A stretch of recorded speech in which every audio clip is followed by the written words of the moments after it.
Hello everyone, welcome back to Learning English with Miss Desi. Today we will learn about descriptive text. Hari ini kita akan mempelajari descriptive text. What is descriptive text? Jadi apa itu descriptive text? Descriptive text is a text that explains or describes a particular person, animal, or thing in detail. Maksudnya adalah, descriptive text adalah sebuah teks yang menjelaskan, menggambarkan, atau menceritakan sesuatu, misalnya manusia, hewan, dan benda. The purpose of descriptive text is to describe an object in detail. Jadi tujuan dari descriptive text ini adalah mendeskripsikan atau menjelaskan objek secara rinci. Misalnya, descriptive text tentang seekor jerapah. Teks tersebut akan menjelaskan secara rinci mengenai bagaimana bentuk jerapah, makanannya apa, serta fakta unik mengenai jerapah. Terdapat dua generic structure dari descriptive text. Yang pertama yaitu identification. Identification berisi mengenai pengenalan objek yang akan dideskripsikan. Yang kedua yaitu descriptions. Descriptions berisi tentang ciri-ciri khusus mengenai objek yang akan diceritakan. Dalam menulis descriptive text, terdapat kaidah kebahasaan yang harus kita gunakan.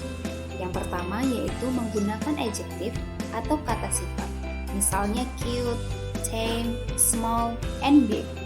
Yang kedua yaitu menggunakan simple present tense.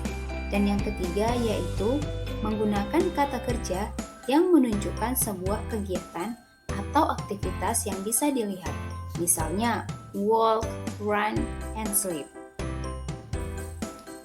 So here's the example of descriptive text. Jadi ini adalah contoh dari descriptive text. The title is My Cat.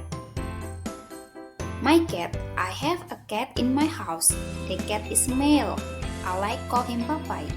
He is an adorable cat. My cat is cute, his body is fat.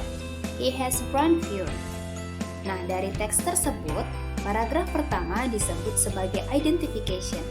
Jadi, di sini si penulis memperkenalkan bahwa dia mempunyai seekor kucing yang bernama Popeye.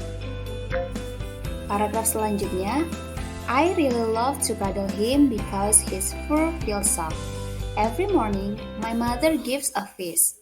Sometimes, he usually stretches out my arm when I play with him. He is an active animal. He likes to run around the house. He likes to chase everyone in my house. When he feels tired or sleepy, he usually sleeps on the sofa in the living room or sometimes under the table.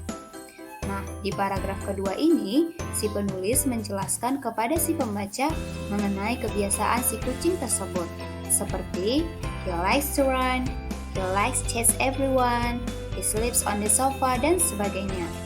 Paragraf kedua inilah yang disebut sebagai description. Anak-anak, sekarang kamu sudah paham kan mengenai descriptive text? Sekarang coba kamu perhatikan descriptive text berikut ini. Yang manakah identification berdasarkan teks tersebut? Nah, demikianlah video penjelasan mengenai descriptive text. Thanks for watching.